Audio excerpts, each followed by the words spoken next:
Nageen keessan badhaadha kabajamtoota hordoftoota Wabe Media odeeffannoo November 3 2021 ka guyyaa roobii sanii dhiyeessinaa nami sanii dhiyeessunaa abbaasii odeeffannoowwan keenya yeroo yerootti akka isin dhaqqabuuf chaanaalii YouTube keenyaa like subscribe godhuun hordofa saniin jecha amma odeeffannoo keenya ka guyyaa har'aa bal'inaan sanii dhiyeessina.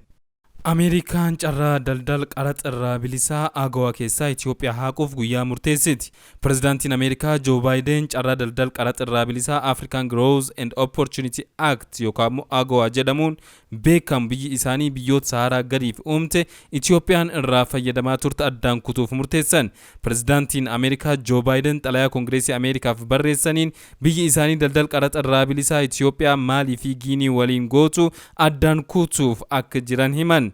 Bakka buutuun waajjira daldala US Catherine Tai kaleessa akka ibsitetti haalli siyaasaa fi rakkoo misoomaa Maalii Ethiopiyaa fi Giinii bulchiinsi Joe Biden hedduu waan yaaddesseef tarkaanfiin kun fudhatameera jetti. Akka ibsa bakka buutuu kanaatti ulaagaan ittiin carraa agawaa kan keessaa turuuf isaan barbaachisu guutuudhaaf mootummoonni biyyoota kanneenii tarkaanfii saffisaa yoo hin fudhanne guyyoota 60 keessatti ni haqamu. Reuters akka gabaasetti Biden murtoo kan fudhatan sababa sarba mirga namummaa biyyoota sadeen murtoon irratti fudhatamee keessatti gaggeeffamaa jiru irraan kan ka'eedha jedhe. Ameerikaan waraana kaaba Itoophiyaa ilaalchisee irdeebiin qaamoleen lameen waraan dhaabuun gara mariitti akka dhufan gaafataa turte. Naannoo Tigray sadaasaa 2020 humnoota TPLF fi mootummaa federaalaa gidduutti dhalateen walqabatee seeronni mirga namummaa idil addunyaa sarbamuun Itoophiyaan carraa daldala US biyyoota Sahaaraa gadiif uumte agawaa keessaa akka baatu gochuu akka dandeessu akeekkachiisaa turte. US qaamoleen waraana kaaba Itoophiyaatti gaggeeffamaa jiru keessatti hirmaatan akka waliigaluun dhukaasa dhaaban irra-deddeebitee gaafachaa kan turte yoo ta'u namoota lol kan keessatti gahee qabu jetturras uggura viizaa kaa'uun ishee ni yaadatama. Kan malees waraanni kaaba Itoophiyaa kun dhaabbatee karaa marii siyaasaa hunda hirmaachisetti hin dhufamu taanaan qoqqobbiin diinagdee akka itti aanuuf Joe Biden ajaja pirezidaantummaa kan raawwachiisuu dabarsanii turan. Amma Itoophiyaan carraa agawaa kan keessaa akka baatu gochuun kunis qaama qoqqobbii diinagdee US akka keessaa dhaadataa turtetti qondaaltonni Itoophiyaa murtoo Ameerikaan carraa daldala qaraxa bilisaa yookaan agawaa keessaa Itoophiyaa baasuuf karoorfamerra deebiin akka ilaaltuuf gaafataa turan. Deeggarsa kallattiin humna waraanaa fi diinagdee biyyattiif taasisaa turtes dhaabdee jirti. US deeggarsa namummaa qofa biyyattiif kennaa akka jirtu dubbatti.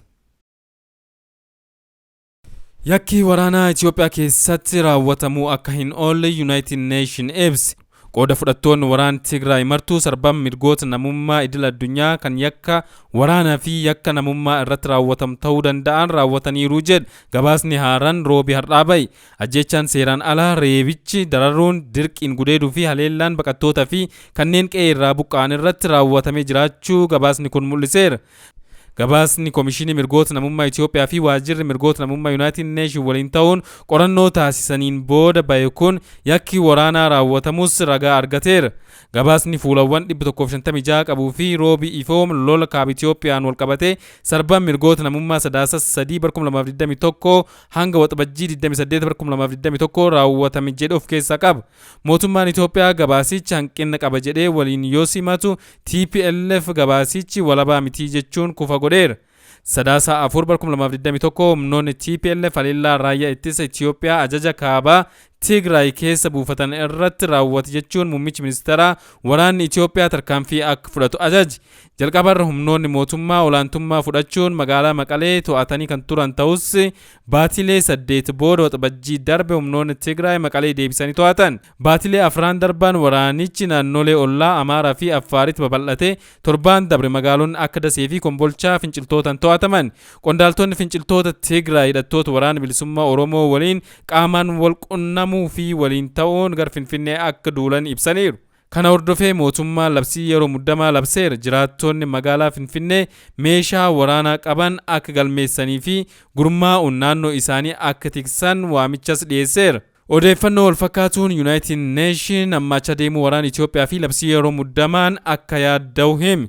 Barreessaan olaanaan dhaabbata mootummoota gamtoomanii waraanni Itoophiyaa hammaacha deemuu fi labsii yeroo muddamaa mootummaan labseen akkaan yaadda'uu ibsi. Tasgabbiin Itoophiyaa fi naannichaa rakkoo keessa jiraas jedhe. Guutaarees qaamoleen waraanatti jiran atattamaan waraan akka dhaaban deeggarsi namummaa lubbuu baraarus danqaa tokko malee akka dhiyaatuu fi mariin biyyoolessaa hunda hammataan rakkoo kan furee biyya gar nagaa fi tasgabbiitti geessuu akka gaggeeffamu irdeebiin gaafataniiru.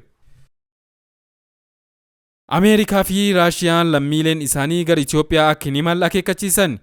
Ameerikaan lammiileen ishee gara Itoophiyaa dhufuu barbaadan irdeebiin imala isaanii akka ilaalanii fi kanneen Itoophiyaa keessa jiran ammoo bahuuf akka of qopheessan akeekkachiifti. Biyyattiin ergaa akeekkachiisaa kibxata galgal karaa marsaalee hawaasaa imbaasii US kan Itoophiyaatti argamuutiin baasteen haalli nageenya Itoophiyaa keessaa guyyoota muraasa darban keessatti hammaachaa deemuu himeera.